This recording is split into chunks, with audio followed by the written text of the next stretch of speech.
¿Alguna vez te has preguntado qué son realmente las proteínas y por qué son tan importantes para nuestra salud y bienestar? Buenas, profesor. Mi grupo y mi persona Leticia Sánchez tenemos el placer de presentarles la charla acerca de las proteínas. La proteína es un término muy conocido a nivel mundial. Sin embargo, ¿qué tanto podemos adentrarnos en su estructura, definición, características? Empecemos diciendo su definición. Las proteínas, como dato importante, son traducidas del griego antiguo como fundamentales principales. Mi nombre es Brian Santos y hoy les voy a hablar un poco acerca de los aminoácidos. ¿Qué son los aminoácidos? Bueno, podemos decir que un aminoácido es la unidad base que actúa como estructura fundamental para las proteínas. Existen 20 aminoácidos distintos. Una proteína tiene mínimo 2 o más cadenas de aminoácidos. Estas se llaman polipéptidos, cuya secuencia se codifica en un gen. Algunos aminoácidos pueden ser sintetizados por el cuerpo por sí mismo, sin embargo otros no, y por ende deben ser obtenidos de una fuente externa, es decir, a través de los alimentos.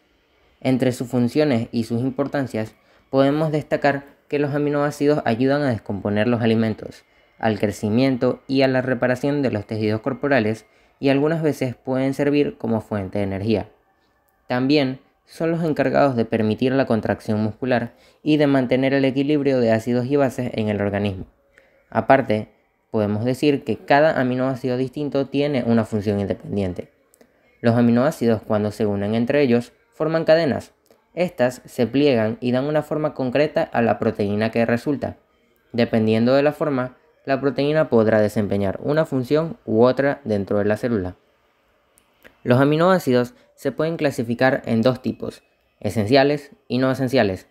Los esenciales son aquellos que no produce el cuerpo y por ende hay que adquirirlos a través de los alimentos. Entre ellos están la histidina, leucina, isoleucina, lisina, metionina, fenilalanina, treonina, triptófano y la valina. Luego están los no esenciales, que estos son los aminoácidos que sí produce el cuerpo. Entre ellos está la alanina, arginina, asparagina, ácido aspartico, cisteína, ácido glutámico, glutamina, glicina, prolina, serina y tirosina. Dentro de los no esenciales existen algunos que pueden llamarse condicionalmente esenciales, que pueden ser necesarios para paliar algunas enfermedades o el estrés. Entre ellos está la cisteína, la glutamina, la glicina, la tirosina, la prolina y la serina. En cuanto a su estructura, los aminoácidos están compuestos por una molécula orgánica con un grupo amino y un grupo carboxilo. Dependiendo de su estructura, estos se pueden diferenciar en formas L y formas D. Las estructuras L son las naturales para los organismos y por tanto se puede decir que son los más importantes. De forma general, por tanto, un aminoácido se compone de un carbono central, un grupo carboxilo, un grupo amino, un hidrógeno y una cadena lateral denominada por la letra R. Continuamos con la estructura de las proteínas. Para que sea más fácil su identificación, a medida que vayamos por cada estructura vamos poniéndole un título clave, ¿verdad? Empecemos con la estructura primaria. Secuencia de aminoácidos. La estructura primaria es la base de todas las demás estructuras proteicas. Vamos a hacer otro énfasis en que se define como una secuencia lineal de aminoácidos unidos por enlaces peptídicos. Esta secuencia de aminoácidos, como dijimos, está determinada por el código genético y es única para cada proteína. ¿Por qué hacemos de nuevo énfasis en esto que ya habíamos dicho? Bueno, porque esa secuencia afecta tanto a la forma como a la función de las proteínas. ¿Qué quiere decir? Que si se cambia un solo aminoácido de la secuencia, la forma de la proteína cambia. Aquí podemos observar una ilustración de esta estructura. Pasamos luego a la estructura proteica secundaria, que son patrones repetitivos. La estructura secundaria de las proteínas se refiere a la cadena polipeptídica de la estructura primaria que se retuerce y pliega de una manera determinada. El grado de plegado es específico de cada proteína.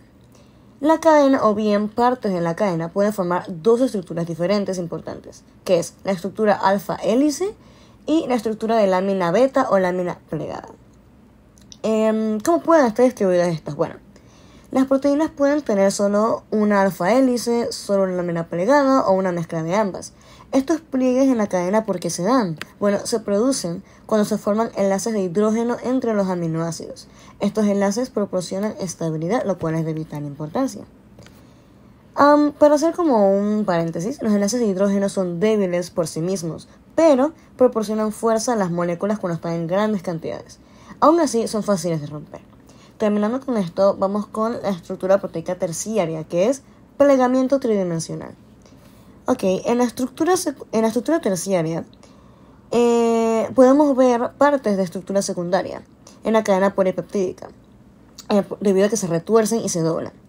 Si la cadena con su estructura secundaria se retuerce y se pliega aún más, toda la molécula adquiere una forma globular específica. Esta es la estructura terciaria de la proteína. La estructura terciaria es la estructura tridimensional general de las proteínas, que quiere decir que es otro nivel de complejidad. Dentro de las estructuras terciarias podemos tener ciertos tipos de proteínas como lo son las heteroproteínas, que se definen como aquellas proteínas que tienen un grupo proteico llamado apoproteína y un grupo no proteico, como podría ser un glúcido o un lípido, que es llamado el grupo prostético. A medida que se va formando la estructura terciaria, se van formando también enlaces distintos a los peptídicos entre los aminoácidos. Estos enlaces son los que determinan la forma y la estabilidad de la estructura terciaria. Para ver por encima cuáles son estos enlaces serían los de hidrógeno, los iónicos y el puente disulfuro. Pasamos a la estructura proteica cuaternaria, que es unión de múltiples cadenas. En resumen, se refiere a la asociación de dos o más cadenas polipeptídicas para formar un complejo proteico. La estructura cuaternaria es importante para la fusión de algunas proteínas, como las enzimas, que son multisubunitarias, y los anticuerpos. Ahora bien, hemos visto que entre todas estas estructuras hay varios tipos de enlaces. Vamos a hacer un recuento de estos enlaces y ver en qué estructuras son en las que están, ¿ok? Bien, comencemos con los enlaces covalentes. Que los enlaces peptídicos que unen los aminoácidos son enlaces covalentes, y esto determina la estructura primaria.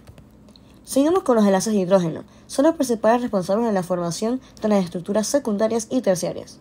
Están las fuerzas de Van der Waals, que son interacciones débiles y contribuyen a la estabilidad de las estructuras terciarias y cuaternarias. Los iónicos son atracciones electrostáticas entre grupos con carga opuesta que también contribuyen a la estabilidad de las proteínas. Y los puentes de disulfuro. Son enlaces covalentes que se forman entre dos residuos de cisteína y estabilizan la estructura terciaria de algunas proteínas. Para finalizar, veamos dos ejemplos de diferentes estructuras de proteínas. Tenemos las fibrosas, ¿verdad? Las proteínas fibrosas, como lo son la queratina y el colágeno, tienen una estructura primaria simple y una estructura terciaria alargada. Son fuertes y flexibles y se encuentran en estructuras de soporte como el cabello, la piel y los huesos. Ahora las globulares. Las proteínas globulares, como las enzimas y los anticuerpos, tienen una estructura primaria compleja y una estructura terciaria compacta. Son solubles en agua y desempeñan una amplia variedad de funciones en el cuerpo. Y con esto daremos finalidad a lo que sería la estructura proteica. Mi nombre es Juan Diego Villarreal y me toca acerca de los tipos de proteína. Podría mencionar diferentes tipos, entre ellos las proteínas globulares, que se trata de proteínas de forma esférica o redondeada, que se pueden disolver tanto en agua como en cualquier otra sustancia líquida y son las encargadas de generar enzimas y transportar el oxígeno en la sangre, entre otras funciones. Viene después las proteínas fibrales. Tienen una forma más alargada y no se pueden disolver en el agua. Por otro lado, son las encargadas de las estructuras fijas de los organismos. Entonces deben consumirse por medio de alimentos sólidos. Luego están las proteínas estructurales. Son las encargadas de producir el colágeno de los tendones y la queratina necesaria para las uñas o el cabello, es decir, la estructura general de cualquier ser humano. Después podría mencionarse las proteínas de reserva. Tal como indica su nombre, son aquellas que el cuerpo utiliza solo en caso de necesitarlo. Generan un banco de aminoácidos que se utiliza para el crecimiento y el arreglo y el desarrollo de las estructuras. Tienen una gran importancia para el mantenimiento del cuerpo. En el caso de las proteínas activas, tienen una tipología o tiene una forma de clasificar más compleja. En sí cuentan con varias funciones y se dividen en varios subgrupos. Estos tipos de proteínas, que son proteínas activas, deben interactuar con una molécula llamada ligando. la cual, dependiendo de su tipología, cambiarán la función que cumple la proteína.